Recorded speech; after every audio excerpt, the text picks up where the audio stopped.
¿Sabéis qué hacen realmente los investigadores e investigadoras de humanidades y ciencias sociales en un instituto del CSIC, del Consejo Superior de Investigaciones Científicas? Pues queremos contároslo desde el Centro de Ciencias Humanas y Sociales, que acoge y da servicio a 6 institutos de investigación en Madrid en este área. Se trata del Instituto de Lenguas y Culturas del Mediterráneo y Oriente Próximo, del Instituto de Lenguas, Literatura y Antropología, del Instituto de Economía, Geografía y Demografía, del Instituto de Políticas y Bienes Públicos, del Instituto de Filosofía y del Instituto de Historia. Prepárate, porque te vamos a llevar de la mano a un día bastante movidito. Desde primera hora de la mañana se abren las agendas. Redactar ese artículo que lleva semanas desmenuzándose. Sumergirse en la lectura de una montaña de papers. Diseñar metodologías nuevas para un proyecto que por supuesto tiene fecha de entrega. Entre tanto, hay que evaluar trabajos de otros colegas, revisar currículums de personas candidatas a contratos y participar en tribunales de plazas o de proyectos con procesos y presupuestos que casi parecen sacados de una novela de terror administrativa. Pero no acaba ahí. La mañana sigue con la gestión del propio equipo, supervisando a doctorandos y a jóvenes investigadores, resolviendo sus dudas y, de paso, contagiándoles un poco de ánimo y cafeína si hace falta. También hay que escribir reseñas de libros, porque alguien tiene que leerlos de cabo a rabo y contárselo al mundo. Organizar congresos, conferencias, enviar propuestas de ponencias o preparar un póster para presentarlo en el congreso de turno. En el trabajo de campo de las humanidades y de las ciencias sociales, los investigadores y las investigadoras salen de los despachos y sus laboratorios para adentrarse en contextos reales donde se construye el conocimiento. Un arqueólogo excava con paciencia capas de tierra que esconden siglos de historia. Una historiadora rastrea documentos en archivos polvorientos buscando pistas del pasado que aún no han sido contadas. Mientras tanto, en las ciencias sociales, los investigadores organizan grupos focales, diseñan encuestas, entrevistan a personas cara a cara para entender cómo pensamos, vivimos o cómo nos relacionamos. Son formas distintas de estar en el terreno, pero todas comparten algo esencial: el contacto directo con las fuentes vivas o materiales que nos ayudan a comprender mejor el mundo. Y no nos olvidemos de la aventura de la gestión burocrática. Justificar gastos, coordinar viajes, comprar billetes, lidiar con plataformas telemáticas que parecen diseñadas para poner a prueba la paciencia humana, y menos mal que siempre está el personal de gestión, auténticos héroes que ayudan a descifrar esos misterios. Y entre reunión y reunión, la corrección de manuscritos, las llamadas para cerrar actividades, y el investigador sigue avanzando con la vista puesta en sus objetivos, porque esto no va de fichar a las 8, salir a las 3. La investigación funciona a golpe de retos, de metas y de preguntas. Y aunque a veces falte estabilidad, la evaluación constante y la inseguridad laboral son parte del paquete, hay algo que mueve a la comunidad científica, y es la vocación, la pasión por entender el mundo, la curiosidad que no se apaga nunca, y como si fuera una identidad que llevas tatuada las 24 horas, 7 días a la semana. Al final, cuando cierran el ordenador, si es que lo cierran, sienten la satisfacción de haber contribuido, aunque sea un poquito, a ampliar el conocimiento, y ese sentimiento nadie se lo puede quitar.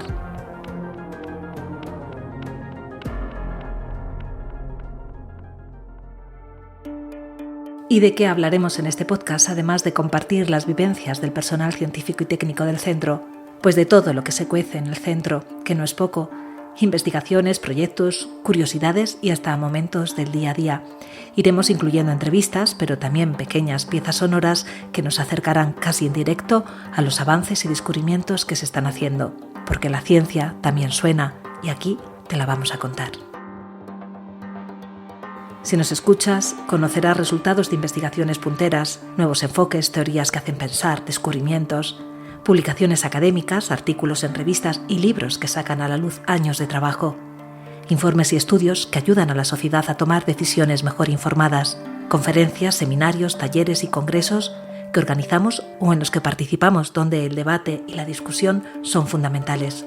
La dirección de tesis doctorales, la supervisión de jóvenes talentos, tutorías, el apoyo académico, trabajo de campo y salidas para recoger datos, allá donde haga falta, y actividad de divulgación, exposiciones, ferias, charlas abiertas con el público, podcasts, vídeos, redes sociales, todo para acercar la ciencia a la ciudadanía.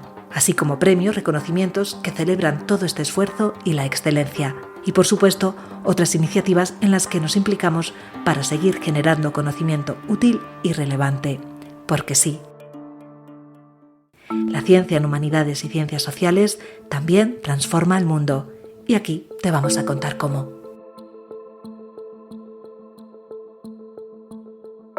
Así que me alegra mucho daros la bienvenida a este nuevo episodio de este espacio sonoro del Centro de Ciencias Humanas y Sociales del CSIC. Lo llamaremos Lo Humano, Lo Social. Y hoy os traemos un repaso a algunas de las noticias más destacadas de las últimas semanas, a sabiendas de que ya mismo nos estamos quedando desactualizados. Porque la activa vida del centro no cabe entera en noticieros como este, ni siquiera entre sus muros.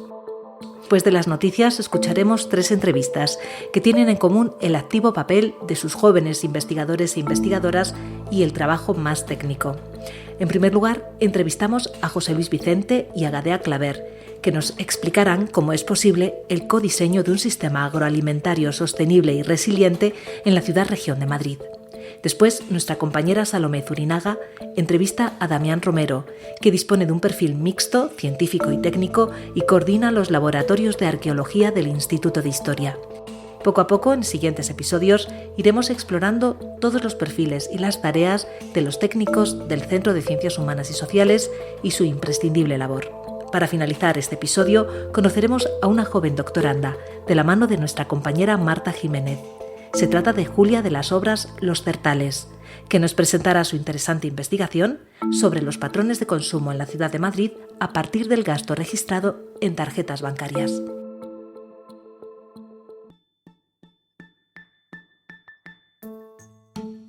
Comenzamos ofreciéndoos una visión panorámica, no por fechas, sino por temas, de todo lo que ha estado ocurriendo últimamente. Como siempre, lo que suena aquí es una muestra, un reflejo parcial de una comunidad científica en constante movimiento. Bien, pues arrancamos con las líneas de investigación que nos conectan con los grandes debates globales. El Instituto de Historia lidera un proyecto europeo para analizar las huellas del colonialismo, abordando cuestiones de poder, economía, raza, género y medio ambiente, una propuesta crítica para pensar el presente. En otra línea, el proyecto RepChance del Instituto de Políticas y Bienes Públicos ha hecho público su informe sobre la infrarrepresentación de la diversidad social en la política española. Ha publicado un análisis que recorre 20 años de participación política no electoral en Europa. En el ámbito arqueológico, una nueva campaña ha retomado en julio las excavaciones en el monasterio servitano de Cuenca para reconstruir la historia visigoda del interior peninsular. Se trata de la primera intervención en el yacimiento tras más de 25 años de parón. La excavación está dirigida por la investigadora del Instituto de Historia, Pilar Diarte Blasco. Tenéis acceso a estas noticias y otras en nuestra web www.cchs.csic.es.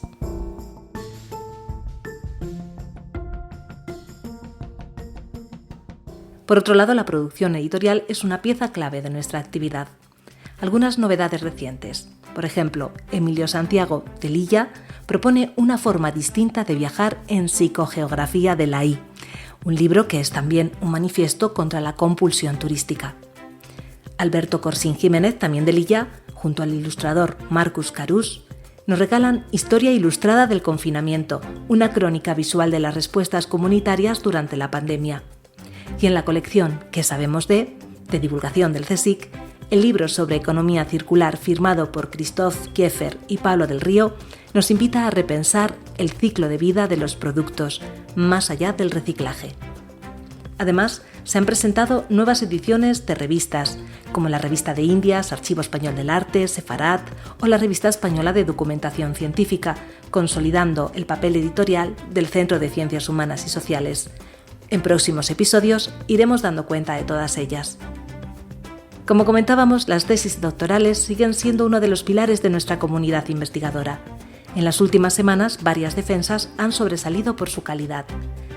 Por ejemplo, la tesis de Sandra Garzón en el Instituto de Filosofía, que obtuvo cum laude por su tesis sobre género y videojuegos, una mirada crítica a las desigualdades y el acoso en espacios lúdicos. Patricia Karina Sánchez del Instituto de Historia iluminó los métodos de aprendizaje del árabe entre los siglos XV y XVII en España en su tesis doctoral. Francisco Fernández Cardón, del Instituto de Filosofía, recibió el Premio Extraordinario de Doctorado por su trabajo sobre pertenencia en la modernidad política. Honorato Justicia Muñoz investigó la restauración arquitectónica del Colegio Máximo de la Cartuja en Granada.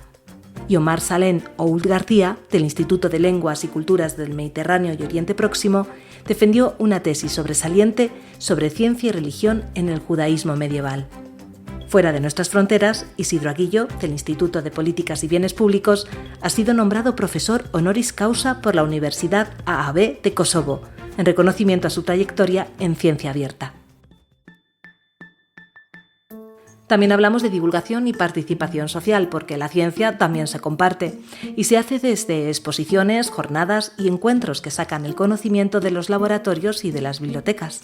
En Madrid, en nuestro centro, se ha inaugurado la exposición La papirología en el CSIC, comisariada por María Jesús Albarrán, mientras que en Granada, Los latidos del Corán es el título de la exposición que nos acerca a la vida del libro sagrado entre mudéjares y moriscos. Además, el programa Científicos en Prácticas ha cerrado una nueva edición con récord de participación, acercando la ciencia al alumnado de zonas desfavorecidas. También nos han visitado estudiantes de diversos institutos, como el del IES Miguel Catalán y el IES Calderón de la Barca, que vivieron una jornada intensa en nuestras instalaciones. Y no podemos dejar de mencionar las jornadas de arqueorurales centradas este año en la ciencia ciudadana, o la exposición Suwar al-Rum, en Bilbao, un diálogo entre escultura clásica e islam. Por supuesto, no cesa el movimiento en redes intelectuales e institucionales. El CSIC participa en la creación de una red internacional de observatorios del español, con la investigadora Elea Jiménez Toledo a la cabeza, y se ha constituido una nueva unidad asociada de I+D+I en estudios árabo-románicos, entre la Universidad de Oviedo, el ILC y la Escuela de Estudios Árabes. Por otro lado, la revista Trabajos de Prehistoria ha entrado en el top 10 internacional del Simago Journal Rank, mientras que un artículo de Alicia Sempere en Archivo Español de Arte ha sido reconocido con un premio internacional para jóvenes investigadoras.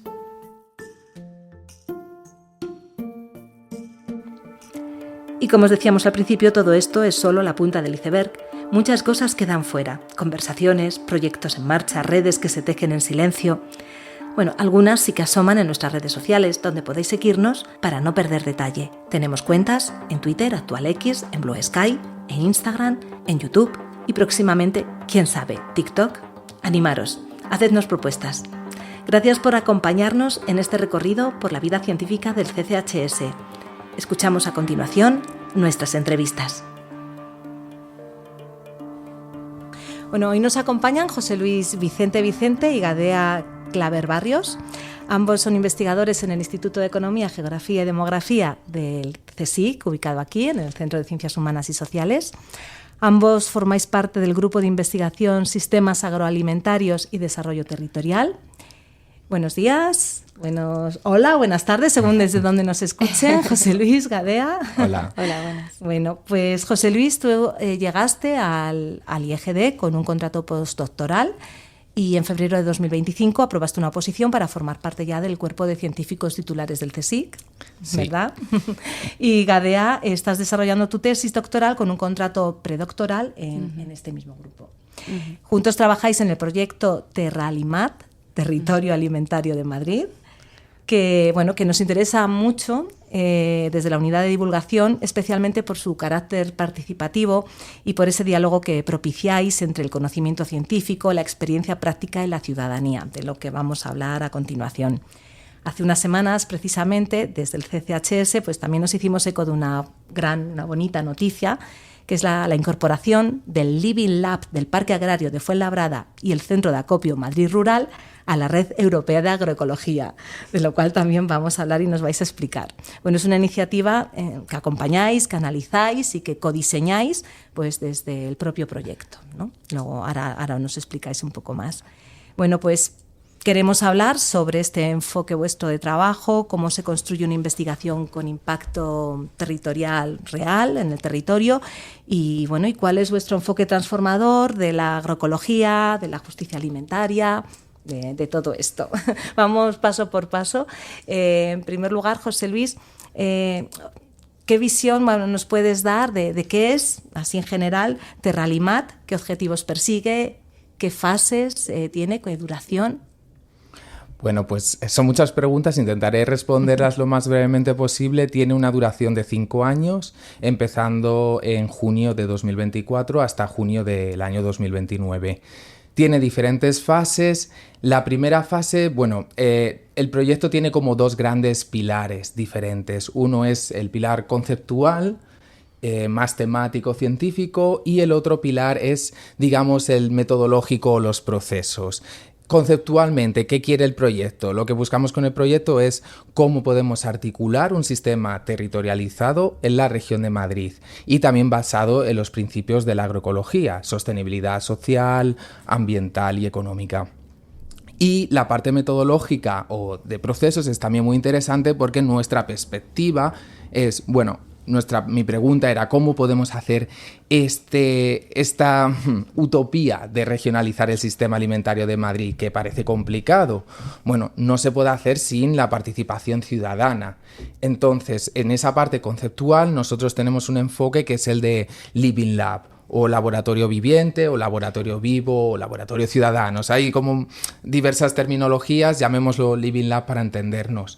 Pero básicamente lo que buscamos, o lo que busqué en ese momento cuando preparaba el proyecto, la propuesta de proyecto, es buscar iniciativas que ya están actuando en esa territorialización y sostenibilidad del sistema alimentario, con el fin de partir de algo que ya existe y que es transformador, con el fin de que no tengamos que gastar tiempo en la creación de una iniciativa determinada. Entonces nuestro punto de partida son, en este caso, 2 iniciativas que ya existen dentro del sistema alimentario de la Comunidad de Madrid.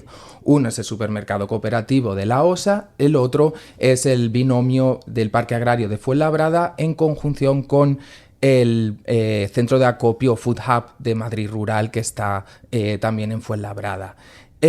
Con los 2 lo que buscamos es la complementariedad. Con los supermercados cooperativos me parece una iniciativa transformadora porque son capaces de llevar a una población muy urbana, metropolitana, productos que vienen de una producción sostenible. Y por otro lado, con el centro de acopio y el parque agrario, estamos incluyendo esa parte de regionalización, territorialización y además una pata que siempre se nos queda en el aire, que es cómo gestionamos logísticamente la territorialización. No solo es llevar alimentos por carretera, sino que tiene que haber unas infraestructuras de distribución, unas infraestructuras de transporte, unas infraestructuras también de almacenamiento, que es lo que gestiona en este caso el centro de acopio de Madrid Rural, que pertenece a la Comunidad de Madrid, lo cual es aún más interesante porque combinamos distintas gobernanzas. El centro de acopio pertenece a la Comunidad de Madrid, el parque agrario pertenece al municipio de Fuenlabrada y en el caso del supermercado cooperativo de la OSA es una iniciativa ciudadana. Entonces también para nosotros es muy interesante ver cómo podemos trabajar a esos distintos niveles de gobernanza. Entonces la idea es el enfoque de Living Lab del proyecto es codiseñar con estas 2 iniciativas los objetivos. Esos objetivos que tenemos como iniciativa y como investigadores van a ser los mismos y vamos a diseñar unas vías, unos caminos para conseguir esos objetivos en esos 5 años. Y entonces nosotros vamos viendo la evolución, cómo se van consiguiendo esos objetivos, si se consiguen o no, y en función de si se consiguen o no, los vamos rediseñando. En un Living Lab, por ejemplo, para que la gente, la pregunta típica, ¿qué es un Living Lab? ¿Me puedes definir un Living Lab? Bueno, pues un Living Lab tiene unas características muy básicas. Primero, es una infraestructura en un espacio real. No es algo que tú creas simplemente para una investigación en un ambiente controlado. No, es una infraestructura real. En este caso hablamos de iniciativas que existen, que están trabajando a nivel comercial. Son iniciativas que buscan una innovación dentro de la transformación del sistema alimentario, en nuestro caso. También, como nosotros investigadores, buscamos la involucración del usuario muy activa, es decir, no es un investigador haciendo un trabajo y ya está, sino que los usuarios, en este caso pueden ser activistas, gestores del centro de acopio, políticos, etcétera, que todos los actores estén involucrados junto con nosotros en un enfoque horizontal como digo, multiactor. No vale solo un investigador haciendo una determinada investigación. Y multimétodo, que es quizá el reto más importante para nosotros como científicos. ¿Qué significa multimétodo? Que nosotros adaptamos los métodos que utilizamos, los métodos de investigación, a los objetivos que hemos codiseñado.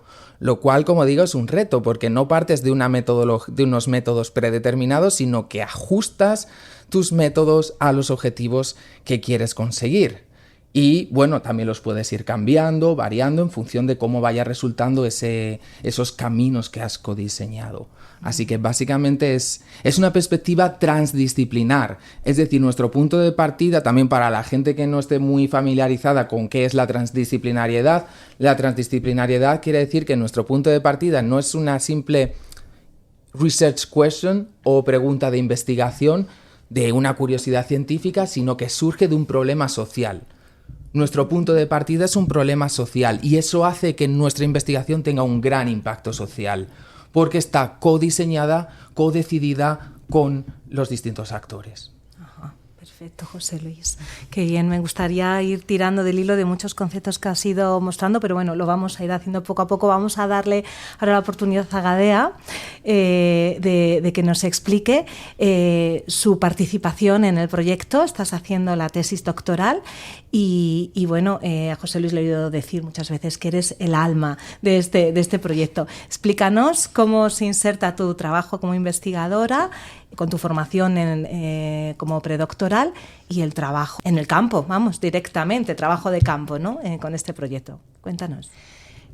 Pues bueno, muchas gracias. Creo que aquí para mí es muy básica, digamos, la formación en antropología y precisamente como que creo que en este proyecto dialoga muy bien, dado que, bueno, uno de los pilares es la agroecología, precisamente como esta transdisciplinariedad en la cual se tienen en cuenta tanto metodologías más, si se quiere, más sociológicas, más de ciencias sociales, como metodologías pues más, si se quiere, que miden ese impacto ambiental, más de metodología, más de ciencias naturales, ¿no? Entonces, en ese sentido, para mí como que, bueno, primero empezando porque estos primeros me sirven sobre todo para aprender mucho, ¿no? Y pues agradezco un montón la oportunidad de poder estar haciéndolo en un proyecto que además se alinea tanto con mis valores y con lo que creo que precisa la sociedad en este momento, ¿no?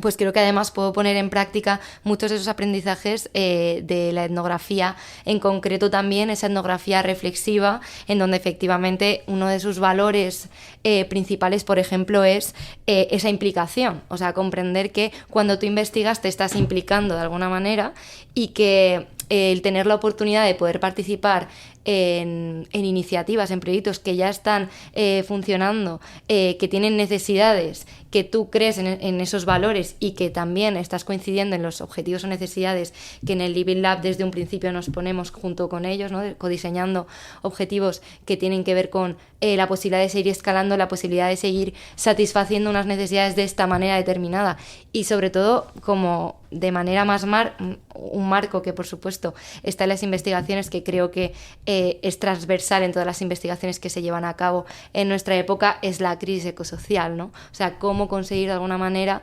que la investigación favorezca o colabore para superar, bueno, como Richman dice, ¿no? El siglo de la gran prueba, todos los retos que van por este lado. Por tanto, esta implicación efectivamente no solo se basa en investigar desde fuera, ¿no? O si bien hay que de alguna manera generar ese equilibrio que tiene que ver efectivamente, si se quiere, con esa ciencia reflexiva, que efectivamente también no tenemos que olvidarnos de ese lugar en el que continuamos mirando gracias a nuestras metodologías, gracias como a este trabajo de investigación que te permite ese tiempo, que es un privilegio para poder reflexionar y también que te mantiene una distancia suficiente para poder llevar a cabo críticas o llevar a cabo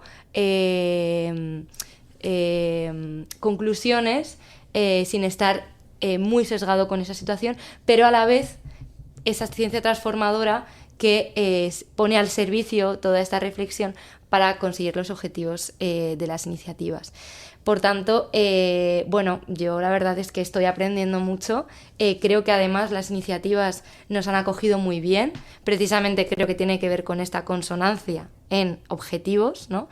Y por tanto, en ese sentido, si bien me imagino otras etnografías que ese acceso lo tienen mucho más complicado, quizá porque tampoco existe esa consonancia entre los intereses de la investigación o de los investigadores y de la sociedad, ¿no? O sea, de las personas que están componiendo ese campo social, pues en este caso es absolutamente compatible y por tanto genera mucha más acción y mucho más resultado.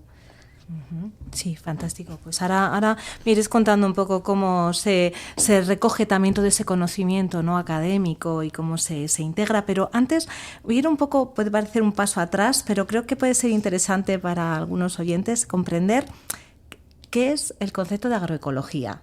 Aunque puede parecernos obvio, ¿no?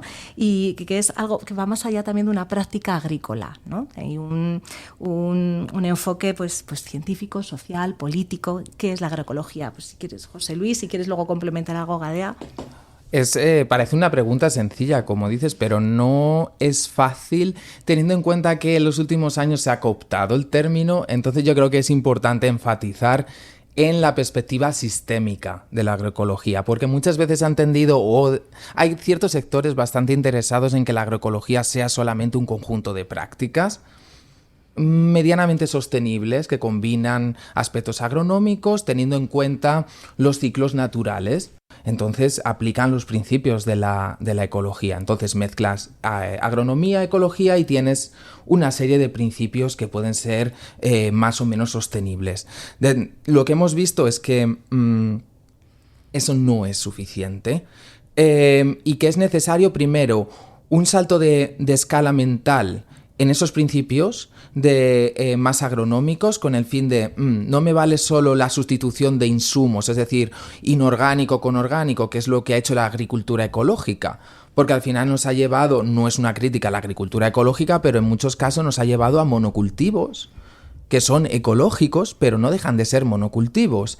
Y eso es un problema, porque al final tenemos muchos problemas que son similares a los sistemas convencionales. Entonces, lo que proponemos desde la agroecología es que, en primer lugar, con estos sistemas agrarios lo que se haga es un rediseño a nivel paisajístico, que se incorporen otros principios como, por ejemplo, preservación de la biodiversidad, incluir parches de vegetación natural, incluir que los bordes de las fincas tengas líneas de flores o líneas de árboles, es decir, que tu granja no sea una granja de cultivos, sino que sea un paisaje. Es un cambio de mentalidad para el agricultor. No gestionas una granja, gestionas un hábitat, gestionas un paisaje. Eso a nivel de, digamos, más agronómico, pero obviamente eso no es suficiente. Si al final produces para exportar a miles de kilómetros o al final tu mano de obra son mano de obra migrante, semiesclava o esclava, por ejemplo, digamos, tomates de Almería que son ecológicos pero con mano de obra similar a lo que podríamos llamar esclavitud, no funciona. Entonces hay que aplicar unos principios sociales, económicos y culturales. Primero, que nos ayuden a reconectar productores y consumidores, es decir, a territorializar el sistema alimentario, por un lado, y por otro lado, yendo más allá, incluyendo estos valores sociales, humanos, cambios de dietas, porque ¿cómo podemos territorializar un sistema alimentario sin cambiar nuestras dietas? Si consumimos aguacates, consumimos cerezas en invierno, fresas en invierno, no podemos de ninguna manera cambiar el sistema agroalimentario. Y obviamente aspectos también como la propia gobernanza de los recursos naturales es muy importante. ¿Cómo podemos cambiar el sistema agroalimentario si la tierra está en manos de agriholdings, de grandes compañías que poseen muchísima tierra, donde si hoy en día una persona quiere ser agricultora no puede porque no tiene acceso a la tierra, no tenemos acceso a los recursos naturales como las semillas. En otras palabras, no tenemos soberanía alimentaria. Entonces la agroecología solamente funciona cuando está dirigida a conseguir la soberanía alimentaria y esto se consigue con una perspectiva sistémica. Y ahí el territorio, Gadea, es clave, ¿no? Quiero que si podéis explicar un poco más el concepto de que es complicada la palabra, territorializar o regionalizar, ¿no? la agricultura, que es fundamental para este enfoque, ¿no? Sistémico. Pero explica un poco más a qué quiere decir esto. No sé, son circuitos cortos, el concepto del kilómetro cero, hablabas de conectar productores y consumidores en torno a lo local, no lo sé, pero ¿puedes explicarnos un poco más, tú, Gadea, este concepto? Sí, o sea, verdaderamente la reterritorialización, al menos como yo la entiendo y como voy aprendiendo durante estos meses, y sobre todo en la práctica, ¿no? Tiene que ver con una necesidad también que se nos, de alguna manera, que si se quiere, se nos impone también desde todos los perjuicios que tiene nuestro sistema alimentario actual, globalizado, y por tanto partiría de alguna manera de que es un imperativo que las sociedades tienen que llevar a cabo, ¿no? La reterritorialización, en este caso del sistema alimentario, pero podríamos hablar de otros sistemas sociales, ¿no? Pues en torno a la reterritorialización, básicamente, de alguna manera nos hemos acostumbrado a que en el ámbito del sistema alimentario, aunque lo podríamos extrapolar a otros muchos, ¿no? Aquello que se produce y también desde donde se distribuye, esté muy, muy lejos de la zona en la cual pues, nosotros habitamos, ¿no? Pero si preguntamos básicamente a nuestros abuelos y nuestras abuelas, pues claramente eso no era así. Y bueno, como que si bien tenemos como muy interiorizada y muy incorporada la idea de la dieta mediterránea, nos sorprenderíamos si viésemos de dónde vienen los alimentos que en teoría consideramos de la tierra, ¿no? Hay como, a mí me parece la cuestión de reterritorialización tiene muchas capas, muchas escalas, muchas dimensiones desde las cuales poder abordarla, y también, pues aquí efectivamente de nuevo es una cuestión transdisciplinar que también toca la cuestión de la identidad, la cuestión del paisaje. Y a nivel práctico, de nuevo, creo que con el ejemplo del parque agrario se puede ver bien, ¿no? Que algo que, por ejemplo, estamos observando es que hay mucha gente de la propia Fuenlabrada que puede vivir a escasos kilómetros del parque agrario y no conoce realmente ni su propia existencia, ¿no? Ni tampoco lo que se produce, ¿no? Por tanto, efectivamente, como esa desconexión que, de nuevo, si hacemos estas mismas preguntas a nuestros abuelos, no tienen, ¿no? Saben perfectamente qué se cultivaba en su hábitat, qué alimentos son o no son de temporada.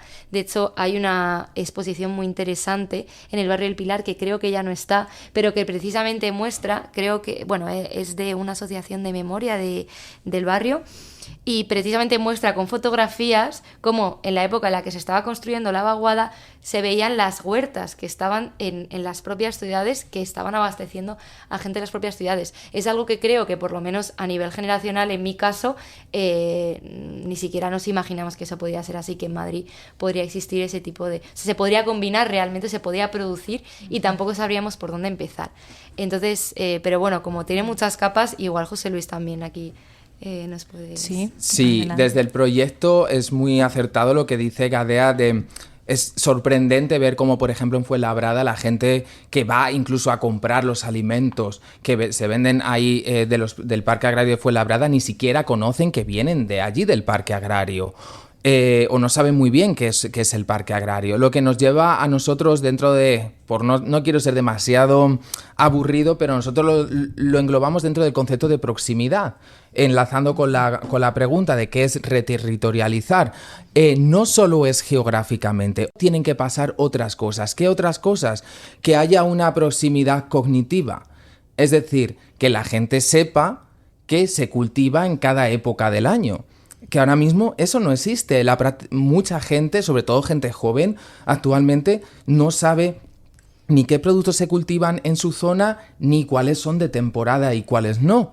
Y eso es lo que nosotros llamamos ausencia de una proximidad cognitiva. O, por ejemplo, algo que es muy importante y que, por ejemplo, sí hemos visto en Fuenlabrada, bueno, aunque no tengan mucha idea, pero sí compran los productos. ¿Por qué? Porque conocen a las personas que venden esos productos. Y es lo que llamamos una proximidad social.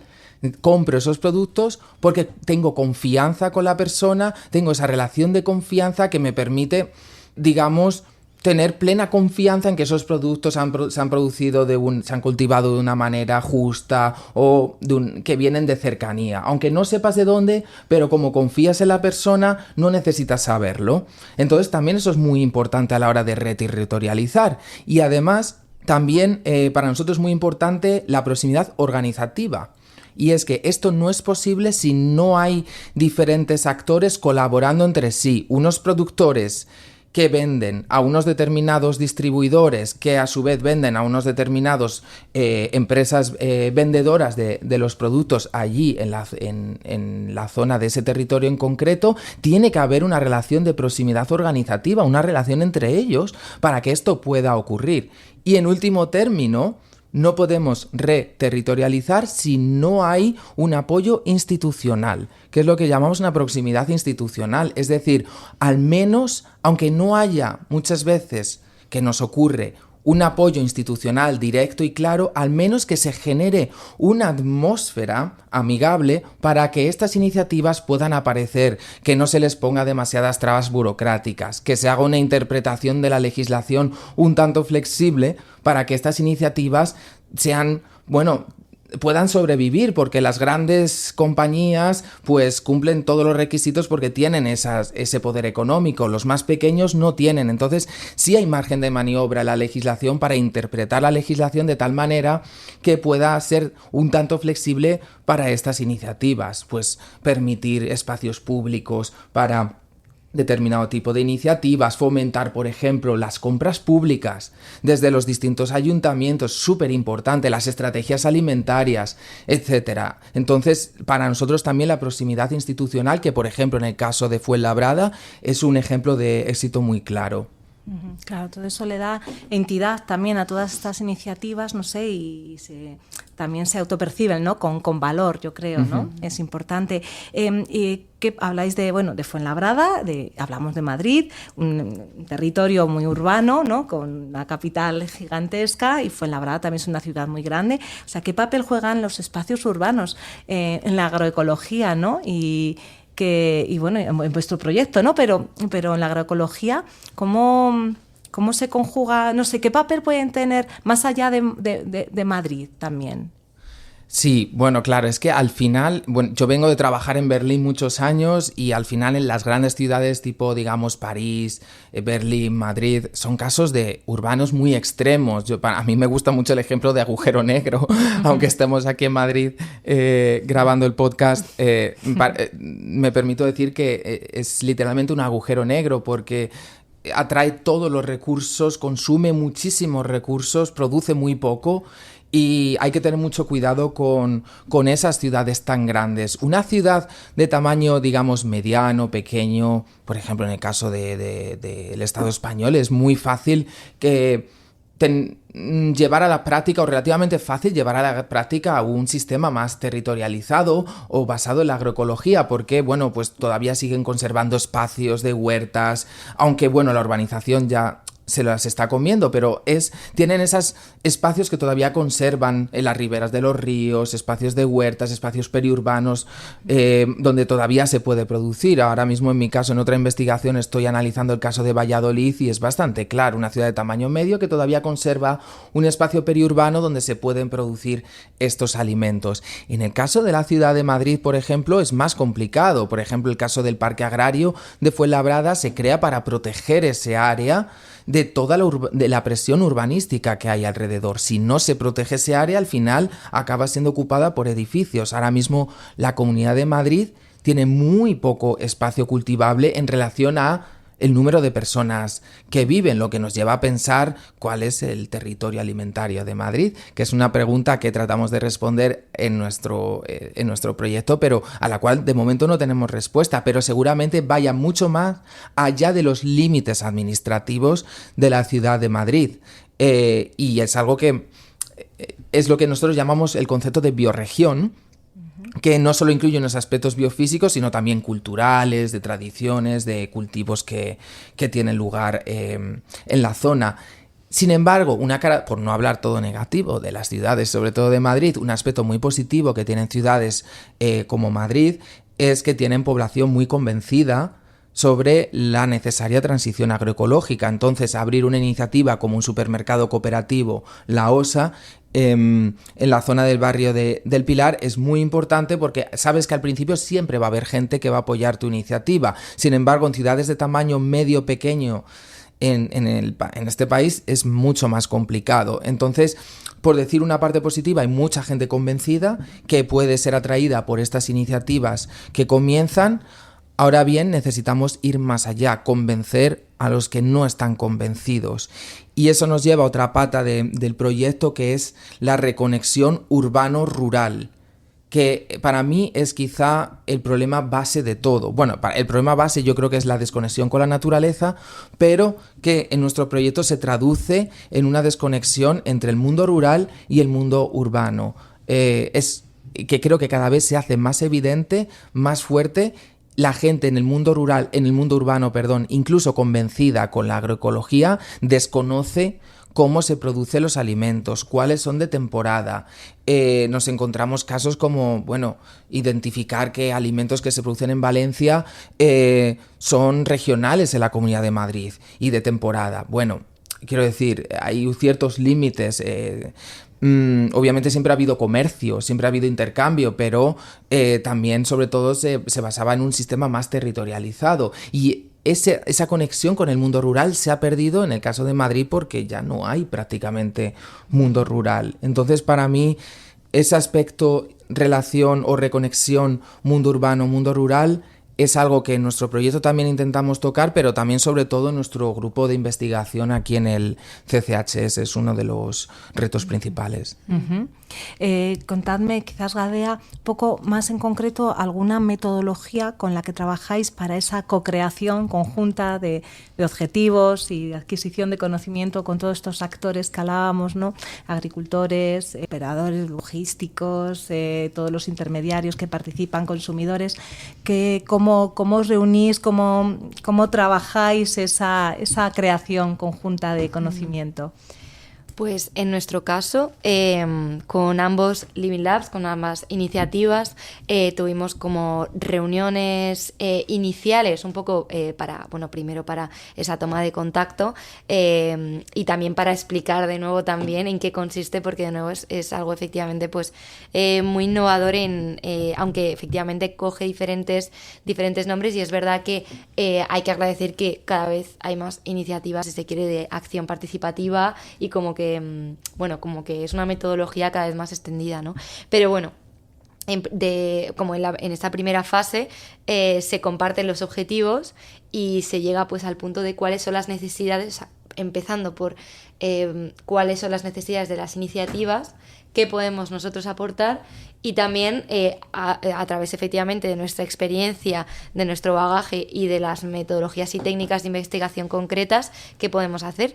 Y pues en el caso, por ejemplo, de ambas iniciativas, hemos comenzado un proceso donde las encuestas tienen un papel, la técnica de investigación de las encuestas tiene un papel muy importante, pues porque, por ejemplo, en el caso de Fuenlabrada era muy interesante, como decíamos, conocer cuál era la percepción de las propias personas que compran en una operativa del parque agrario, del propio parque agrario. Esto es, si lo conocían, si había esa proximidad social, si había esa proximidad cognitiva. Entonces, pues ahora estamos en este momento de recogida de datos en torno a esa cuestión, que esto ayuda directamente también tanto al parque agrario como a Madrid Rural, ¿no? a esta dualidad, ¿no? que está absolutamente ensamblada, pues a conocer efectivamente de qué manera se pueden llevar a cabo estrategias para conocer el parque agrario, para hacer que la gente participe en las actividades, también que se pueda consumir más del parque agrario. Y esto era muy, muy curioso, sin irme mucho por las ramas,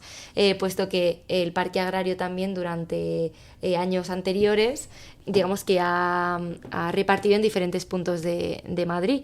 y sí que había barrios en los que la gente tenía mucha más esa conciencia, por ejemplo, de alimentación local, que no estaban en Fuenlabrada, ¿no?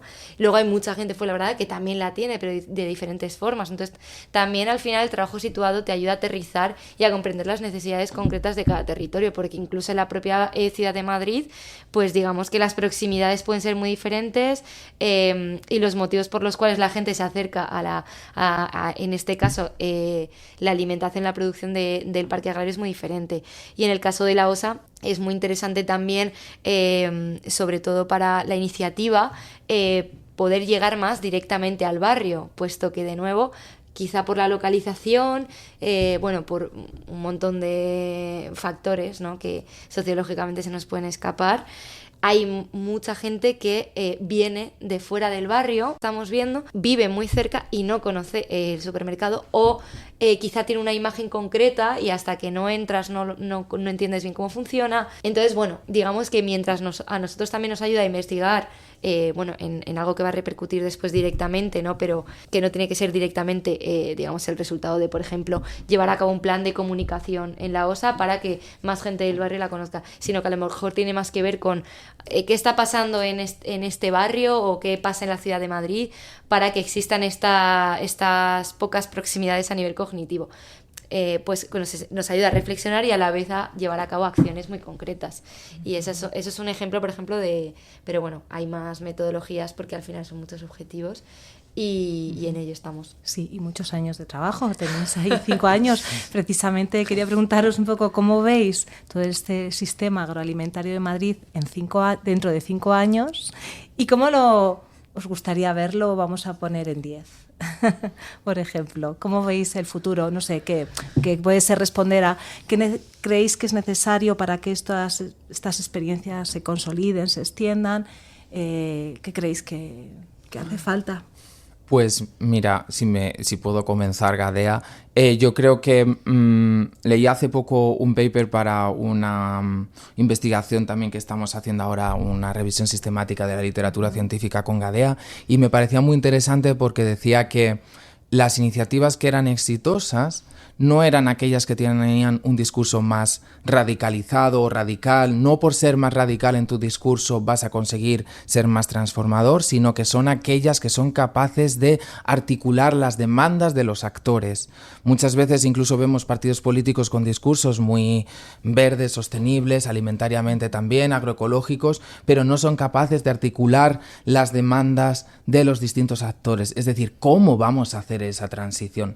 Para nosotros, o para mí, no vamos a conseguir transformar el sistema alimentario si no somos capaces también como investigadores de incorporar esta perspectiva de codiseño, co-creación transdisciplinar con los diferentes actores. Nosotros somos como científicos, nos veo dentro de 5 o 10 años como facilitadores de los procesos, no como líderes de los procesos. Nosotros no deberíamos ser los protagonistas ni los líderes, sino personas que acompañan, que facilitan, que proveen de conocimiento reflexivo. Me gusta mucho también hay un investigador en agroecología que es Pablo Titonel que aboga por esta combinación de ciencia reflexiva y transformadora, y dice que la ciencia reflexiva es muy importante, es decir, la ciencia para conocer es muy importante, y él lo llama conocer para actuar, pero también puedes conocer mientras actúas o puedes actuar para conocer. Y de ahí la combinación de estas ciencias reflexiva y transformadora completamente complementarias. Mi visión es un tanto pesimista porque no veo, aunque es verdad que hay iniciativas dentro de la ciencia muy interesantes, no las veo muy en línea con la incorporación de los actores, y a veces incluso veo un poco de cooptación, uso de términos como Living Lab, codiseño, co-creación, porque vende y porque te da más financiación. E incluso dentro de los políticos, de la política también se ven estos casos. Un caso paradigmático quizás la estrategia alimentaria del propio país, de España, que al final está en papel mojado. O sea, es como unas buenas intenciones, una serie de buenas intenciones, pero que no son, como decía al principio, capaces de articular las demandas de los sectores afectados. Siempre hay que cambiar esto, pero ¿cómo? ¿Cómo haces eso? ¿Cómo lo articulas? ¿Qué reglamentos, qué leyes vas a utilizar para ello? A no ser que hagamos esto y como sociedad a nivel transversal, que estemos todos y todas de acuerdo en ello, va a ser muy complicado. Y hace poco escuchaba al ministro de Agricultura decir que quiere convertir a España, o que España sea aún más una potencia exportadora de productos agrícolas. Bueno, simplemente también hablar de productos agrícolas también es una comodificación para nosotros la alimentación es un bien común. Es un bien de primera necesidad, no es un bien de mercado como tal. O sea, tiene que haber este cambio de paradigma y yo creo que vamos muy al revés de este cambio de paradigma. No creo que estos discursos de exportación sean en línea con lo que nosotros hacemos en el proyecto, la reterritorialización, que al final lo que a mí no me gustaría, y por eso otra parte que no hemos hablado de nuestro proyecto, es la escalabilidad. ¿Cómo escalamos estas iniciativas que ya hay, que son maravillosas, transformadoras, pero el problema es que se quedan ahí? Nuestro objetivo en 5 años, cuando termine el proyecto, es ver cómo estas iniciativas se han conseguido escalar o si no.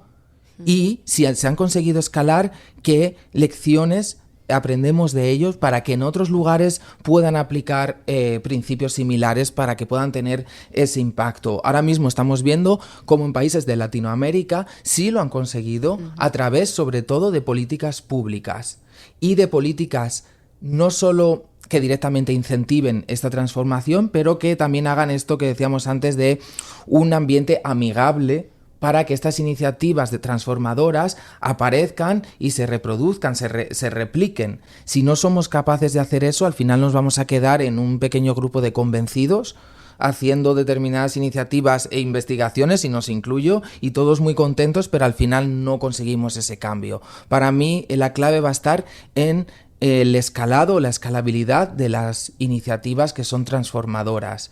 Si somos capaces, como decía, de articular estos discursos de los distintos actores afectados, entonces seremos capaces de conseguirlo. Si no, me temo que seremos pues unas pequeñas islas o archipiélagos en un mar de un sistema muy convencional.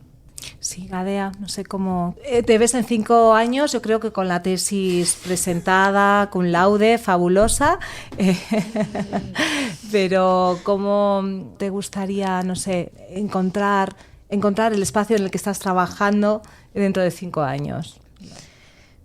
Buah, claro, es que qué pregunta. De nuevo, claro, cuando estás como muy aterrizada en la realidad también, pues quizá la ambición es pequeña, primero por eso, porque entiendes que no depende para nada de ti, sino que eres facilitadora, y también efectivamente porque quizá estamos en un momento en el cual precisamos de estas herramientas de crítica también, de saber qué es lo que está fallando, que me parece como muy, muy clave aquí lo que ha mencionado en varias ocasiones José Luis, no solo la escalabilidad, sino también el poder que tienen las logísticas comunitarias, pero también cómo esas logísticas comunitarias pueden sobrevivir y pueden de alguna manera enfrentar los problemas que muchas veces, de hecho, sistemáticamente no favorecen a estas iniciativas, ¿no?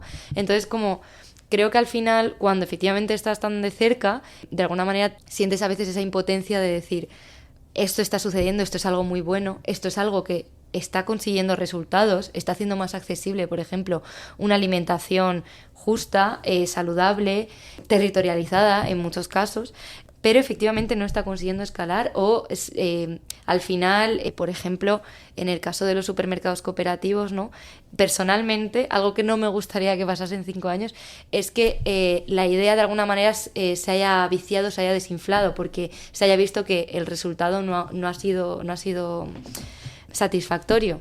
Por tanto, hay mucha gente poniendo energía en iniciativas muy bonitas. En el Systematic Map que estamos haciendo se ve también con la cuestión del escalamiento en diversos territorios a nivel mundial.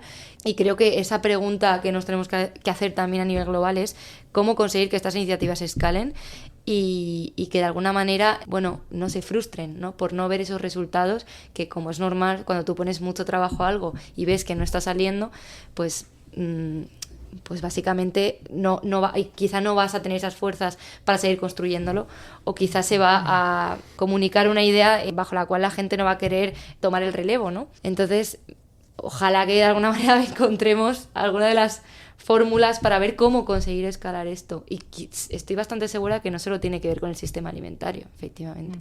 Estos retos, ¿no?, del sistema alimentario no son ajenos a otros retos que tendréis en cuenta, como son toda la transición energética, la transición digital, ecológica, en fin, todo eso forma parte sin duda del sistema alimentario, y supongo que influye y que impacta en vuestra investigación y en las posibilidades de llevar a la transformación, ¿no?, todas estas... Sí, para nosotros el concepto de bioregión es muy importante porque hace de enlace con lo que estabas comentando, con otros aspectos como la transición energética, como el uso de recursos naturales, etcétera. Te permite tener esa visión sistémica, no solo del sistema alimentario, sino de otros subsistemas dentro de todo el sistema en el que vivimos. De ahí que para mí también, sobre todo, mi obsesión, entre comillas, de la bioregión pasa por encontrar sinergias con otros compañeros, compañeras de investigadores, investigadoras que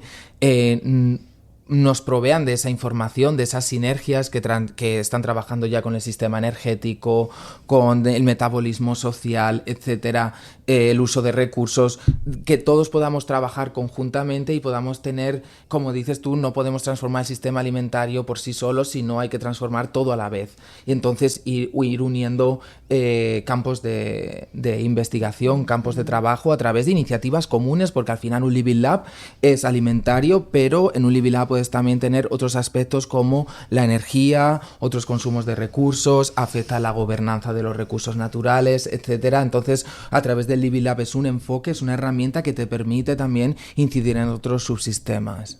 Y aquí, por añadir algo, creo que desde la investigación también es muy importante la demarcación, o sea, demarcar efectivamente cuando una iniciativa o cuando, digamos, un proyecto social deja de ser agroecológico para ser otra cosa, y hasta qué punto cedes en el caso, por ejemplo, de las transiciones, hasta qué punto cedes y se ha convertido en otra cosa y se le sigue llamando de una manera que quizá no estamos dispuestos a asumir.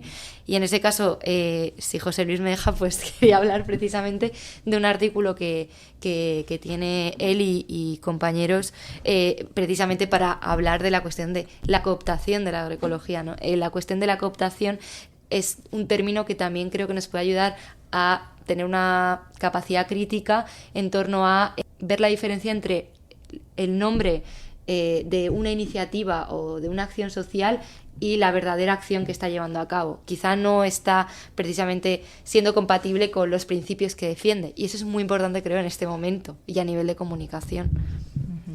Yo creo que en esta conversación queda muy claro el papel fundamental de la comunicación y la divulgación, ¿no?, para que se produzca pues esa conexión, ¿no?, entre conocimiento, acción, transformación, y bueno, pues ahí seguiremos trabajando. Me ha encantado, es una conversación muy rica la que me habéis permitido mantener con vosotros, pero bueno, pues de momento vamos a irla cerrando aquí, porque bueno, pues tenemos que dar paso también a otros contenidos en el podcast de otros compañeros. Me encantará un día conocer personalmente el trabajo en el Living Lab.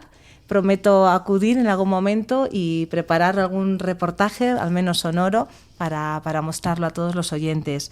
Así que bueno, pues muchas gracias por habernos dado a conocer cómo desde el CSIC pues se trabaja en diálogo directo con los territorios, acompañando procesos reales con una fuerte carga de implicación social y desde una ciencia pues que transforma. Os seguiremos la pista y deseamos que la incorporación a la red europea de agroecología, ¿no?, con el Living Lab sea un nuevo impulso pues para seguir sembrando propuestas sostenibles y justas pues para un sistema alimentario justo, madrileño y más allá, ¿no? Sí. Muchas gracias. Muchas gracias a vosotras. Gracias, Isabel.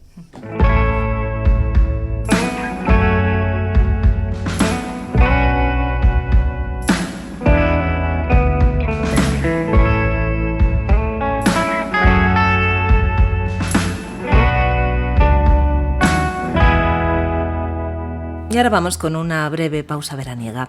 La desinformación se ha convertido en uno de los grandes desafíos de nuestro tiempo. No es un fenómeno nuevo, pero en el contexto digital se ha convertido en una amenaza compleja. Un nuevo documento, 125 términos sobre desinformación, es su título, en el que participa como coautora y colaboradora Astrid Wagner, nos ofrece herramientas clave para comprender mejor este fenómeno. Estos 125 términos nos ayudan a entender tácticas, estrategias y técnicas empleadas en campañas de desinformación, proporcionando un glosario de lectura rápida y clara, un documento que nos ayuda a fortalecer nuestra capacidad crítica y nuestra resiliencia frente a los complejos tentáculos de la desinformación en la era digital. De entre todos los términos y tácticas de desinformación, vamos a rescatar uno para este podcast: factoide. Esa creencia popular sin base factual, afirmación o dato falso, impreciso o trivial, que se convierte en un hecho supuestamente incontrovertible a raíz de su repetición en múltiples fuentes. Así que igual que no creéis que ponerse pasta de dientes en una picadura lo cura todo, no os traguéis los factoides. Esa creencia que suena verdad solo porque la has oído 1000 veces puede ser tan falsa como que sudar adelgaza. Así que este verano hidrataos bien y contrastad vuestros datos por un verano sin factoides y la ciencia en la toalla. Y ahora continuamos con las entrevistas. Es el momento de la entrevista de Salomé Zurinaga. Hola, buenos días. Hoy tenemos con nosotros a Damián Romero Perona, que trabaja como tecnólogo en el Instituto de Historia, concretamente en el Departamento de Arqueología y Procesos Sociales y el Grupo de Investigación de Estructura Social y Territorio, el llamado Arqueología del Paisaje. Bueno, vamos a tener esta entrevista y la primera pregunta sería: ¿qué hace un chico como tú en un sitio como este? ¿Cómo llegas aquí? Bueno, llevo ya aquí creo que 18 años trabajando en el consejo en diferentes épocas de mi vida. Empecé con con lo que se conoce como una beca de introducción a la investigación en 2006 con Almudena Orejas, que es una de las pertenecientes al Grupo de Estructura Social y Territorio de Arqueología del Paisaje.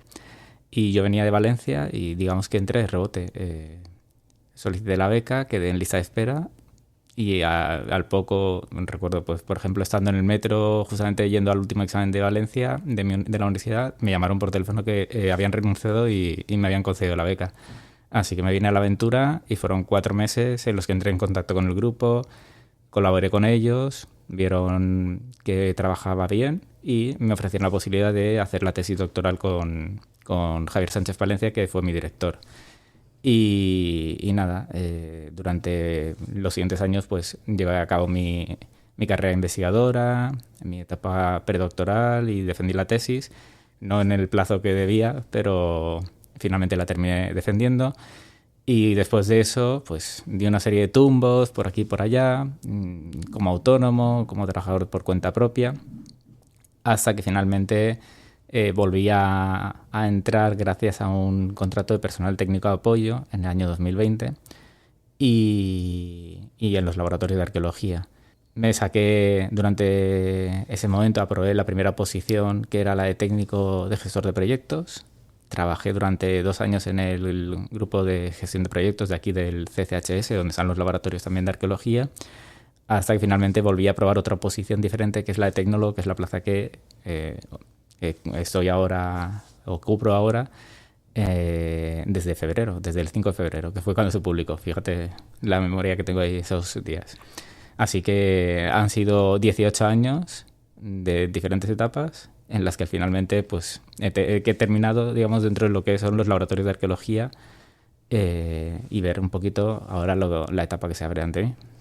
Bueno, pues enhorabuena en primer lugar por esa gran trayectoria y además que has podido acabar, has cerrado el círculo en un sitio que vemos que está, vamos, preparado para ti.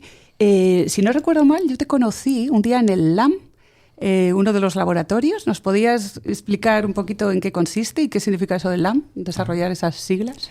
Bueno, los laboratorios de arqueología en principio son actualmente 6 laboratorios, que son el de palinología, pleistoceno, el de teledetección, el de arqueobiología, el de microscopía y finalmente el llamado LAM, el Laboratorio de Arqueometría de Materiales o Materiales Inorgánicos.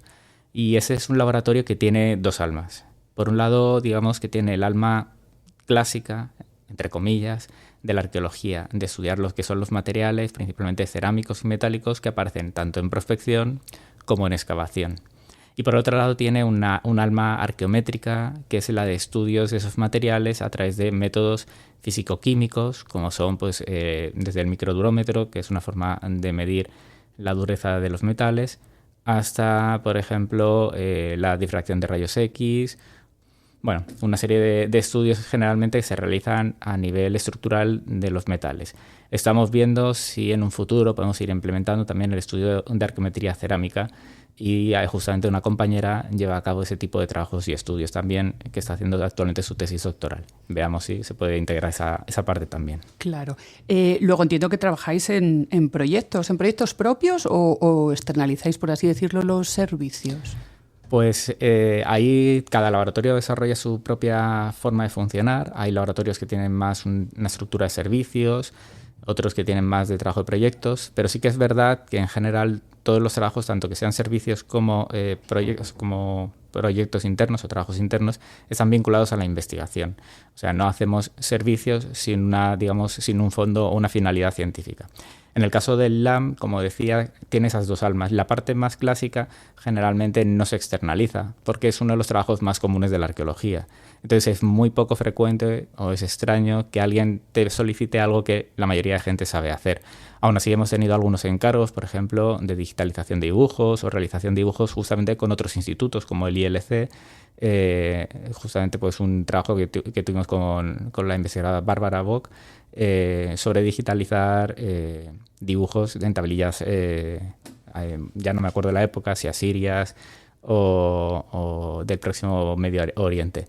Y fue un trabajo de digitalización y de trabajo en la tableta digitalizadora.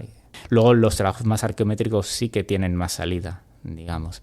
Y ahí trabaja un poquito la relación con los encargos. Si la persona con la que te encargas o no quiere también ese trabajo, digamos, de publicación y más, que es lo que más nos interesa a nosotros. No solamente llevar a cabo la analítica, sino también obtener unos resultados que aporten a la investigación y sean publicables. Pero generalmente, digamos que trabajamos principalmente más internamente que externamente. De acuerdo. ¿Y qué te iba a decir? En el cambio con esas dos oposiciones que has aprobado, un primer contrato, ¿no? El de la PTA, y luego ese salto a tecnólogo, ¿esa figura qué es realmente? ¿Cuáles son tus cometidos? Porque tecnólogo, ¿qué palabra?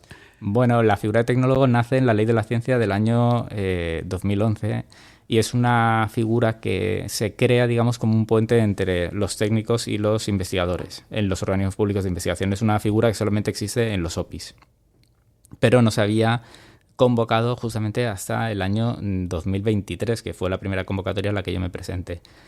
Y es una figura compleja porque, como siempre, no todas las áreas científico-técnicas tienen las mismas características, con lo cual la figura de tecnólogo en el área, por ejemplo, de salud o en el área de materia, e incluso dentro de esas mismas áreas, en las áreas pues, de bioquímica o de sanidad, o tal, tiene unas características muy diferentes a, por ejemplo, la figura de humanidades. En humanidades actualmente solo hay 2 tecnólogos, una compañera está en el ILC y luego soy yo, que estoy en la parte de arqueología.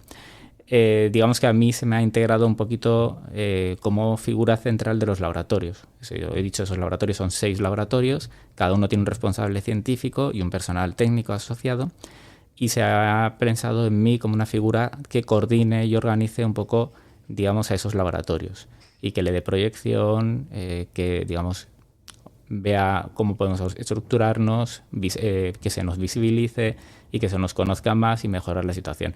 Pero, por otro lado, se me permite, es una forma de decirlo, o sea, puedo llevar a cabo también mi trabajo a nivel investigador. O sea, hago mi trabajo técnico y coordinador y, por un lado, mi trabajo investigador colaborando con el grupo STAP y perteneciendo a los proyectos de investigación.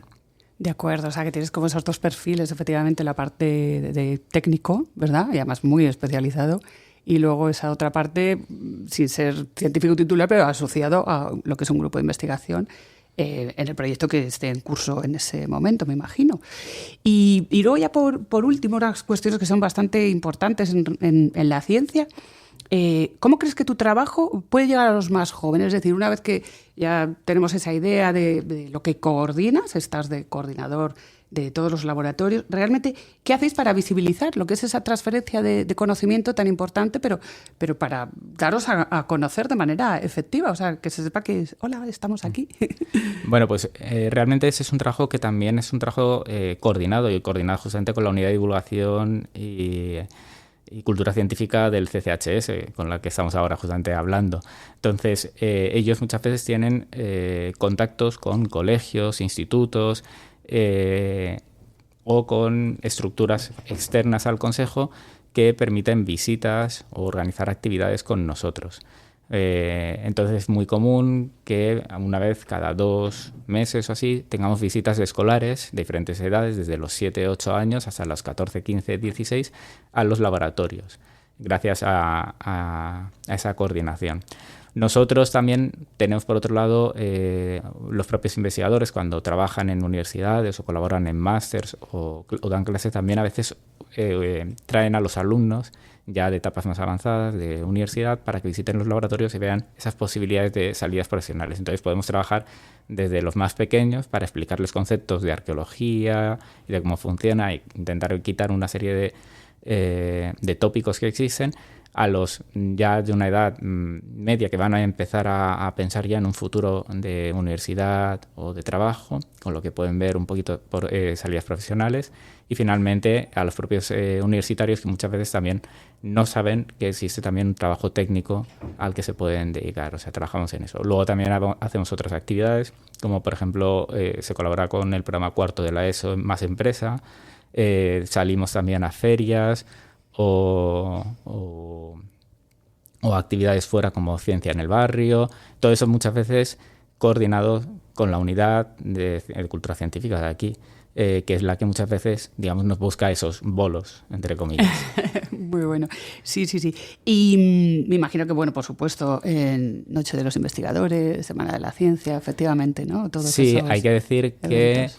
Que la estructura nuestra nos permite, como somos 6 laboratorios, hay mucho personal, y hay mucho personal no solamente fijo, sino también temporal, que pasa por aquí y que va renovándose, va cambiando. Salen muchas iniciativas siempre nuevas, siempre hay sangre nueva, siempre hay nuevas ganas de hacer cosas, y por ejemplo ahí agradecemos mucho a las investigadoras en formación, como por ejemplo Alicia o Isabel, que hace poco pues fueron ellas las que estaban en la Feria de la Ciencia de Madrid, y muchas veces son ellas las que nacen ese tipo de actividades, de tipo de Noche de los Investigadores, que son como actividades más lúdicas, y además les salen a ellas estas ideas porque pues son más jóvenes, tienen menos, digamos, más energía, y es muy interesante ese tipo de coordinación general. O sea, si no, no podríamos trabajar, si no, al final haríamos siempre lo de siempre. Claro que sí. Y luego ya, fíjate, esto estaba muy enfocado a ese público en etapas de formación y esa difusión a la sociedad en general. ¿Tú crees que tenéis proyecciones? Es decir, una pregunta, si a ti te dijeran, oiga, ¿qué es el CCHS? ¿O usted sabe que hay allí laboratorios de arqueología? ¿Tú crees, en tu opinión, esto se conoce? Yo creo que nos falta salir un poco de aquí. Nos falta más actividades fuera del CCHS, más actividades en espacios públicos. Justamente, por ejemplo, hace unos años, prepandemia, las Jornadas Europeas de Arqueología que van a hacer ahora en junio, se hicieron en colaboración con el MAN unas actividades allí que permitían dar a conocer un poco las actividades que hacemos desde aquí, desde los laboratorios de arqueología. Lástima es que justamente vino la pandemia y esa relación, digamos, que se truncó un poco, aunque el año pasado volvió a haber otra serie de jornadas allí. Pero yo creo que ese hacer actividades, digamos, en plazas o en espacios, en jornadas, que sea para que la gente venga, se apunte, o simplemente la gente que pase por ahí, nos da muchas veces más visibilidad a nivel social que otras actividades más encerradas en nosotros mismos. La visita a los laboratorios está muy bien, pero siempre hay un problema, y es la cantidad de gente que puede venir. O sea, puedes tener a 20, 25 personas al día para poder hacerlo, digamos, bien y correcto. Pero un espacio abierto en el que te puedes llevar una serie de materiales o enseñar, a lo mejor puedes llegar a 100, 500 personas, dependiendo del día, la zona y el sitio que se elija. Sí, es muy buena idea. Es un poquito en la línea de, pues los museos, ¿no? Que decían, si la gente no viene al museo, el museo sale a la calle. Entonces, fíjate, eso que planteas es muy interesante, ¿no? Puede ser, la arqueología toma tu plaza, toma tu barrio, y de repente vais ahí con unas maletas y empezáis a sacar objetos y bueno, pues difundir lo que es una excavación o con un microscopio, en fin, bueno, cualquier cuestión que se os ocurriera. Pues yo creo que hemos brevemente hecho una rápida visión de lo que se hace en los laboratorios, tú especialmente como coordinador. Te lo agradecemos muchísimo desde la unidad en la que llevamos, pues este proyecto inicial. Ha sido un placer charlar contigo y dar a conocer tu trabajo, vuestros trabajos, porque la ciencia se puede hacer de otras muchas maneras. Muchísimas gracias, Damián. Muchas gracias a vosotras por invitarme y por invitar también al resto de compañeros si quieren también ellos su voz. Más allá de hacer ciencia, hay que saber contarla. Porque un buen investigador o una buena investigadora no solo publica artículos o libros, también necesita comunicar lo que hace y hacerlo bien. Para eso hacen falta algunas habilidades clave. Saber expresarse en público con claridad y empatía, adaptar el discurso según quien te escuche y también tener ojo para lo visual, porque una buena infografía a veces dice más que 1000 palabras. Y si te llaman de un medio, hay que estar listo. Nada de tecnicismos, mensajes breves y claros, y saber qué decir, aunque tengas un micrófono delante y una cámara apuntándote. Además, la buena divulgación requiere síntesis, curiosidad, versatilidad y mucha responsabilidad. Porque al final, comunicar ciencia no es solo informar, es acercar, inspirar y, con suerte, transformar. ¿Estáis preparados para contarlo?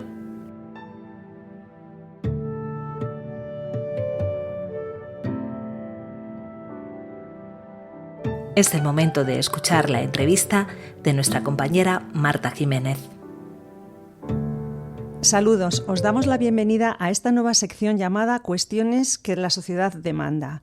En esta sección nos mostrarán sus trabajos principalmente personas que están estudiando un doctorado. Para quienes no lo sepan, el doctorado es un periodo de estudios de 4 años aproximadamente que tiene lugar después de estudiar un grado o un máster y que supone seguir estudiando sobre un tema concreto que el alumno elige y que cuenta con el apoyo de un investigador que le guía en el tema. A través de algunas noticias publicadas en medios fiables, una o más personas predoc nos contarán cuál es su tema de estudio y en qué consiste. Hoy nos vamos a basar en las siguientes noticias. Cuestiones que la ciudad demanda.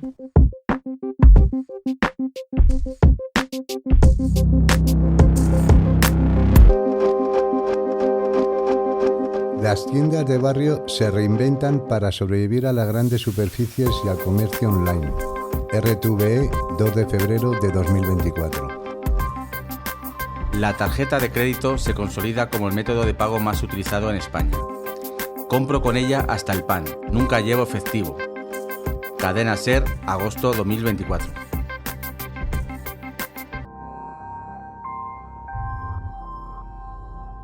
A raíz de toda esta información, presentamos hoy a Julia de las Obras, predoc en el Centro de Ciencias Humanas y Sociales. Hola, Julia. Hola, Marta, ¿qué tal? Pues bienvenida. Nada, encantada de estar aquí. Muchas gracias por participar en esta ventana a través de la cual vamos a conocer lo que investigas. ¿Nos puedes decir cuál es tu trayectoria y el título de tu tesis? Sí, bueno, pues como has dicho, empecé estudiando un grado, concretamente Geografía y Ordenación del Territorio en la Universidad de Zaragoza, y posteriormente hice un máster sobre ciudades inteligentes en la Universidad Complutense de Madrid, y después de eso solicité un contrato de formación del profesorado universitario del Ministerio de Ciencia, Innovación y Universidades, y nada, eso me ha llevado ahora mismo a ser doctoranda del Instituto de Economía, Geografía y Demografía. Y el título de mi tesis es Análisis espaciotemporal de los patrones de consumo en la ciudad de Madrid a partir del gasto registrado con tarjetas bancarias. Vaya, por el título de tu tesis veo que el análisis principal se hace a partir de tarjetas bancarias. Un poco peligroso. ¿Nos puedes contar más sobre esto? Sí, claro. Bueno, al final es una base de datos que registra las transacciones bancarias que realizamos, mostrando principalmente el qué se consume, el dónde y el cuándo. Pero bueno, para que nadie se asuste, que entiendo que a veces estos temas asustan un poco, estos datos están completamente anonimizados y agregados. Es decir, yo no tengo ninguna información de pago con pago ni información personal. Al final tengo pues una serie de números que indican lo que se consume, pero eso, como digo, sin ninguna información personal y, por supuesto, pues cumpliendo toda la extensa regulación que hay sobre privacidad y sobre protección de datos. ¿Y cómo se consiguen estos datos? Bueno, yo al final he tenido acceso a estos datos a través de un contrato de la universidad con una administración pública. O sea que con esta fuente estudias el consumo en la ciudad. ¿Por qué es importante este tema? Bueno, pues lo cierto es que el comercio y la ciudad han mantenido una estrecha relación a lo largo de la historia. Y si nos paramos a pensar, el comercio ha estado detrás de la aparición de las primeras ciudades, pero también ha estado presente en el apogeo, en las transformaciones o en el declive de otras. Petra, por ejemplo, o algunas ciudades de la Liga Hanseática florecieron gracias al comercio, pero también cayeron cuando ese comercio pues, se desvió hacia otras rutas. Pero bueno, tampoco hace falta remontarse al pasado para verlo. Basta con fijarse al andar por la calle y veremos pues, nombres de calles que tienen nombres de gremios, veremos mataderos, lonjas o plazas de mercado. Y bueno, y eso, al final esta relación entre comercio y ciudad no es solo económica. El comercio ha moldeado muchas ciudades y ha sido un eje principal en la vida urbana, política y también social de las ciudades. Y actualmente, ¿cómo es la relación entre el comercio y ciudad? Bueno, pues esta relación sigue siendo tremendamente intensa y especialmente si pensamos que vivimos en lo que se denomina la sociedad del consumo. Pero además también es interesante pensar que el siglo XX ha sido un siglo de grandes cambios, tanto sociales como también comerciales, que han marcado un antes y un después, ¿no? Y uno de esos ejemplos más claros puede ser la aparición de los centros comerciales, que bueno, han sido completamente un hito en el comercio. Y bueno, como hemos escuchado en los titulares de las cabeceras, pues realmente, ¿no? Por ejemplo, han supuesto una amenaza para los comercios de barrios, pero también, bueno, pues han tenido un fuerte impacto en la estructura de la ciudad, por ejemplo, en el vaciamiento del comercio en los centros urbanos, e incluso también nos han provocado cambios a nosotros como consumidores. Pues suena interesante. ¿Y de qué manera ha cambiado la manera de comportarnos como consumidores? Bueno, pues de manera muy simplista, algunas de las teorías más conocidas han descrito el comportamiento del consumidor como un comportamiento completamente racional, ¿no? Que siempre íbamos a elegir comprar en la tienda más cercana. Y aunque evidentemente esto es muy simplista y no es del todo cierto, esta premisa sí que puede explicar un número importante de las compras que realizamos. Sin embargo, en este nuevo contexto, pues este comportamiento se complejiza y entran nuevos factores en juego. Uno de los más evidentes puede ser, por ejemplo, la entrada del automóvil, pero también la propia naturaleza de los centros comerciales, ¿no? Porque ya no solo son atractivos porque en poco espacio pueden acoger un gran número de tiendas, sino que al final su papel traspasa lo meramente comercial, terminan siendo como unas catedrales de consumo en los que se mezcla el ocio y el negocio. Entonces, ¿qué aspectos habría que tener en cuenta para entender este panorama comercial? Bueno, pues lo primero de todo diría que es muy importante tener en cuenta la relación que hay entre la ciudad y el comercio. Al final vivimos en una sociedad eminentemente urbana y que se ha urbanizado sobre todo en las últimas décadas. Entonces esto no solo ha hecho que la ciudad haya aumentado de tamaño, sino que además ha sufrido toda una serie de procesos internos, como puede ser la fragmentación y la dispersión urbana, que al final lo que hace es separar en zonas más separadas la ciudad, o incluso una serie de procesos que además ahora están muy de moda, como puede ser la gentrificación o la turistificación, que no solo cambia la población que reside en esos barrios, sino que también afecta al tejido comercial. Y bueno, y esto al final pues puede alterar el tipo de consumo de muchos espacios. Y lo segundo, bueno, que como he dicho, vivimos en la sociedad del consumo. Entonces el consumo deja de ser simplemente un proceso económico de comprar los bienes que necesitamos y al final se convierte pues, en un símbolo de deseo, de distinción e incluso de identificación social. Y volviendo al tema de los datos, ya has comentado que usas datos de tarjetas bancarias. ¿Cómo son esos datos? ¿Qué más nos puedes contar sobre ello? Porque yo creo que tiene ahí un punto que tienes que explicar. Sí, bueno, estos tipos de datos al final se enmarcan de lo que son las fuentes de Big Data, que es verdad que es un término muy popularizado, que bueno, voy a explicarlo un poco más por si alguien no sabe de qué se trata. En definitiva, hace referencia pues, a una gran cantidad de datos que generamos constantemente, ya sea a través de sensores, de móviles, de compras online. Es decir, bueno, para que te hagas una idea, al final muchas veces se describe con las 5 Vs, que es la velocidad por la que se producen estos datos, el volumen, que es la cantidad de datos que se producen, la variedad, porque hay muchos tipos de datos, el valor, por el propio valor que tiene ahora mismo el dato, y la veracidad, porque bueno, al final registran lo que hacemos. Entonces, bueno, realmente estos datos han supuesto una verdadera revolución en todas las investigaciones y en especial en las ciencias sociales y en la geografía, ya que bueno, nos permite al final estudiar comportamientos humanos que antes era prácticamente impensable o que se hacía a partir de datos de encuestas que al final son muy pocos. Esto nos permite pues, bueno, tener grandes volúmenes de datos que también cogen una muestra representativa de la población. O sea que al final estos datos se usan para bien, porque estamos acostumbrados a que cuando nos toman los datos pues se utilizan o para publicidad o para que nos afiliemos a asociaciones o a lo que sea, pero ahora veo y me alegra saber que también nuestros datos se usan para estudios como por ejemplo este, ¿no? Sí, eso es. Al final es una realidad que estos datos existen y que están ahí. Así que, bueno, evidentemente, pues cumpliendo toda la privacidad y la protección de los datos, pues cuanto mejor usemos estos datos, más estudios se pueden hacer que al final sea que se reporten a la sociedad, ¿no? Por supuesto, estos datos cumplen el requisito de privacidad, supongo.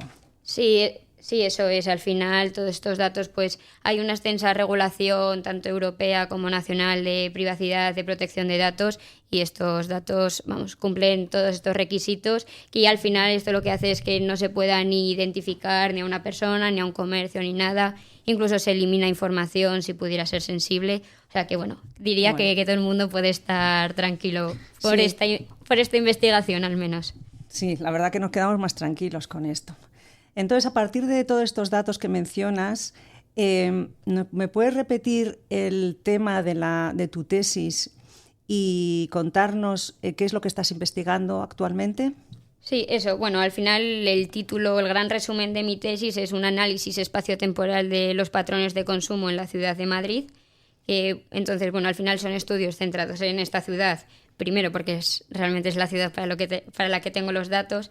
Pero es verdad que es un caso de estudio interesante porque bueno, al final es una ciudad grande, la capital de este país, tiene turismo, tiene zonas con características muy diversas, tanto urbanísticas como de renta, como de historia.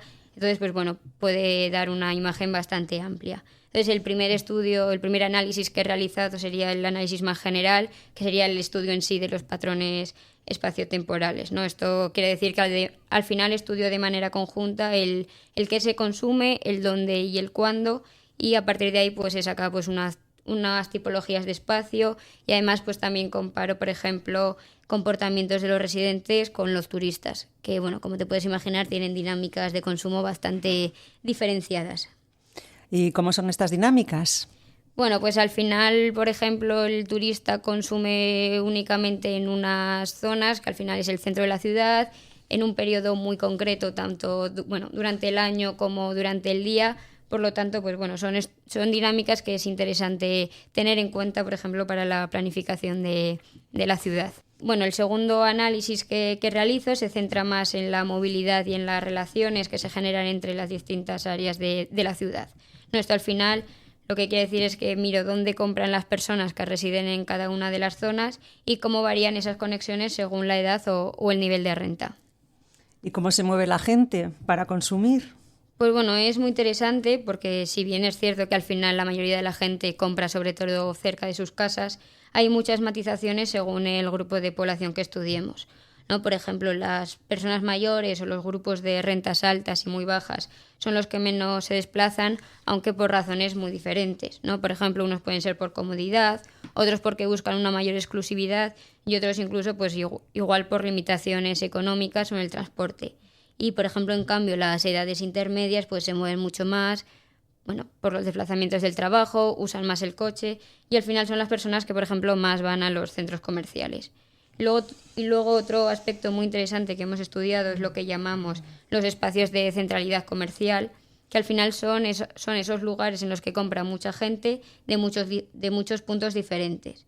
Y bueno, aquí también observamos diferencias. Por ejemplo, los jóvenes prefieren consumir mucho en el centro de la ciudad, lo cual, bueno, pues marca que claramente prefieren esos espacios, y también el propio espacio se erige como un factor clave en la toma de decisiones del consumo, pero en cambio para los mayores estas centralidades pues son más de barrio, ¿no? Lo que muestra pues que bien porque quieren o bien porque no pueden desplazarse, pues bueno, priorizan este comercio de barrio. Y bueno, y al final pues también estos espacios de centralidad son interesantes porque al final son donde se produce la mayor mezcla social de personas de distintas edades, de nivel económico, por lo tanto pues para la convivencia y la interacción social pues también son aspectos muy importantes.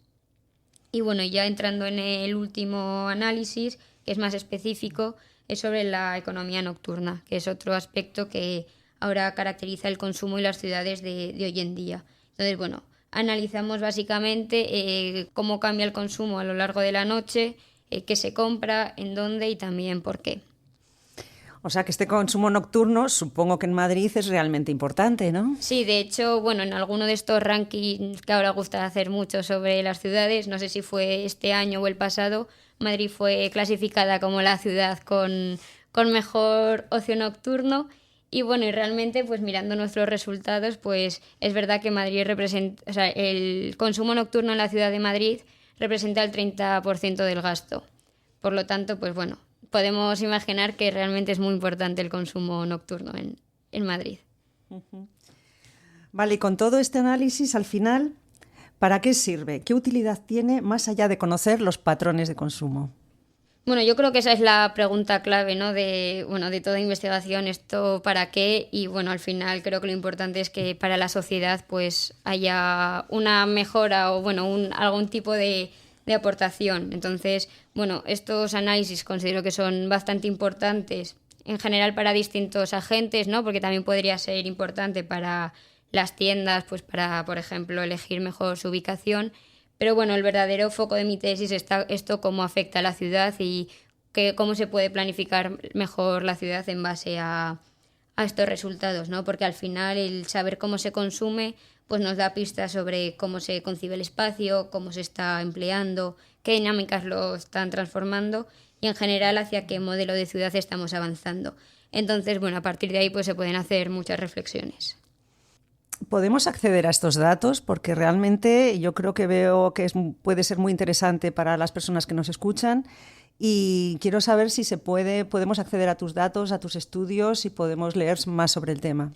Sí, al final estos estudios que he ido comentando se terminan plasmando en una publicación académica en revistas académicas y de hecho el primero ya está publicado en acceso abierto, por lo cual pues cualquier persona puede acceder a ellos y bueno, y también llegado el momento en el que termine la tesis en algún momento, pues también las tesis se depositan en repositorios públicos que son abiertos a todo el público que lo quiera revisar. ¿Y ahora mismo podemos acceder a algún artículo o algunos datos que hayas publicado?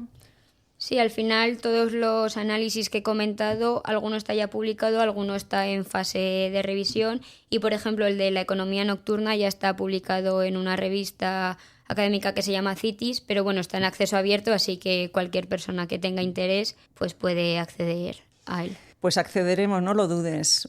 Muchísimas gracias, muy interesante. Espero que hagas muy buenos trabajos porque el tema es muy interesante y nos ha gustado mucho escucharte. Muchísimas gracias, Muchas Julia. Gracias a vosotros.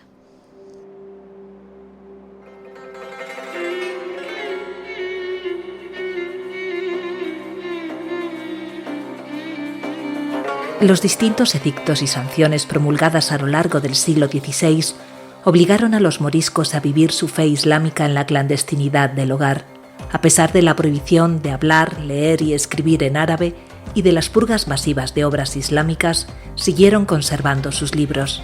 Ocultos entre los muros y falsos techos de sus casas, permanecieron estos códices durante siglos, tras el desahucio de sus inquilinos y su expulsión de la península ibérica. El gran hallazgo de Almonacid de la Sierra supone un elocuente ejemplo de estas ocultaciones moriscas. En agosto de 1884, Al levantar el falso suelo de una casa de esta localidad zaragozana, tuvo lugar el descubrimiento de cientos de códices árabes y aljamiados. Creídos de ningún valor por los albañiles, muchos de estos libros fueron arrojados a los escombros y otros quemados para divertimento de los muchachos del pueblo. El centenar de manuscritos que consiguieron sobrevivir se custodian hoy en Madrid, en la Biblioteca Tomás Navarro Tomás del CSIC, en el Centro de Ciencias Humanas y Sociales, como legado de nuestro pasado para las futuras generaciones. Desde el pasado 12 de junio hasta el 31 de octubre de 2025, la sala de la capilla del Hospital Real de Granada alberga una exposición única sobre la circulación del Corán en el contexto europeo y peninsular, fruto de importantes proyectos internacionales de investigación coordinados por el CSIC. No os lo perdáis.